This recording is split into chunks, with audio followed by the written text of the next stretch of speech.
Stop going back to things that you're trying to move on from.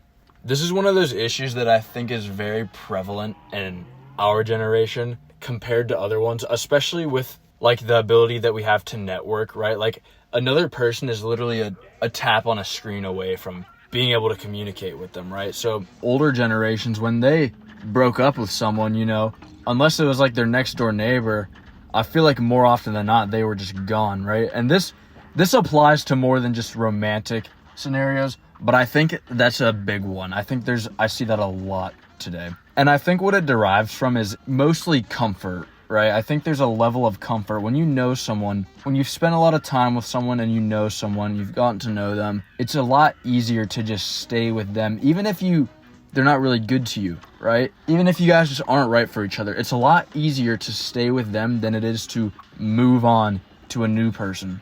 Kind of in the same way, like there's certain truths in our lives that we might not want to accept, right? It's a lot like just simply being wrong about something, right? It's a lot easier to deny it to yourself and convince yourself that you're right than it is to accept that. But on the other side of accepting it is the truth. It's you're in a fantasy until you accept that truth. And I'm using this as an analogy for people because it's like, well, you can't move on to someone and find someone that's better for you or better to you until you move on from whoever it is you're trying to move on from, right? This could be friends too. Let's say you have a friend, right? And this friend, like, they did something that was messed up, right? Let's say they like, I don't know, they sacrificed your reputation for their own, right? You're going to have to move on, and it's going to be uncomfortable because this is your friend, right? Or at least you thought this was your friend, right? This is probably someone you spent time with, you've bonded with to an extent, but you're going to have to let go of that person and move on in order to start making new friends that are better to you. And again, it's not about like the person even being good. It's just that there's a certain comfort attached with something that's familiar to you. And it could be a person. It could be all sorts of things. It could be an activity.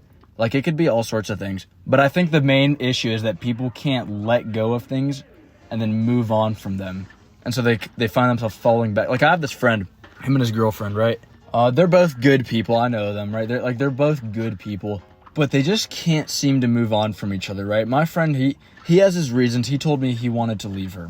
Well, it's not that he wanted to leave her. He felt like he had to, right? Again, he had his reasons. And so he went to do that. And then they ended up back together, right? And his logic was something about like, she really wanted to get back together and I wanted to, he found a way to justify getting back. And then he realized, I should have just stuck to what I did initially. I should have just let go and committed to my plan. And so he left her again, and now they're back again. And it's like, well, you need to be able... One of the issues that this has is like, you lose the ability to make a commitment, right? To tell yourself that you're going to do something and then stick to it. When you tell yourself you're going to leave a person, you have to follow through with that and do that. Because that is then going to... That same tendency to fall back on your plans is going to start to bleed into other areas of your life, right? It could be something like, I'm going to go to the gym today, right? I'm not going to smoke today, right? Maybe someone's trying to smoke or trying to quit smoking, right? I'm not going to smoke today. I'm going to go to the gym today. I'm going to go for a run today, right? And your brain becomes conditioned to this habit of saying you're going to do something and not do it. So that's one of the reasons why this is a bad thing, right? You're not going to be able to commit to things as well. You're not going to be able to stick to your plans, right? When you have a plan, you're not going to be able to stick to it. And not only that is you're going to end up, in the case of relationships, you're going to end up hurting people more, right? I mean, I do feel bad for this girl that my friend is trying to break up with, right? Because I think it would have been a lot easier on her if he had just left and then stayed. Obviously it's difficult. It's a breakup. But I think it just makes it so much worse when you start to leave breadcrumbs, right?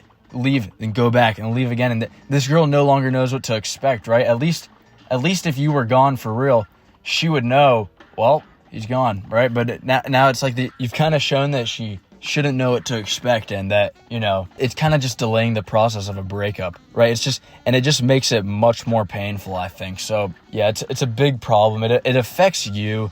It affects the people around you.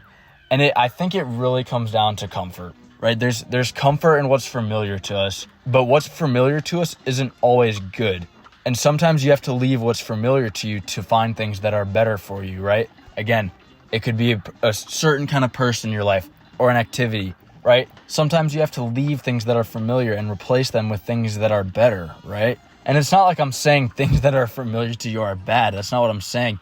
But I'm saying that there's certain things that can be bad for you that you can become familiar with, and then it's harder to leave because you're comfortable since it's familiar. So stop going back to things that are damaging you, right? Like it becomes like a loop. It becomes a loop. When you can't go without being uncomfortable for a little bit, it becomes this loop, right? Like, just like my friend I described, right? They break up, they miss each other, they get back, they break up, and it just creates this devastating loop that's just painful for both parties, right? And it makes the process of breaking up worse, right?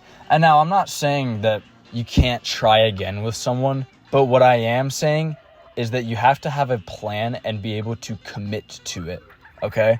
You can't just go back on yourself. You can't just go back to things that have hurt you repeatedly because that's what's easiest to do, right? Sometimes you are going to have to stray off and let go of things. And that's another thing, right? And this applies to a lot of things. This could be something material. It could be a way of life. And it could be a person not being able to let go. You have to be able to let go, and you have to be there for yourself. You have to stop going back to things that hurt you.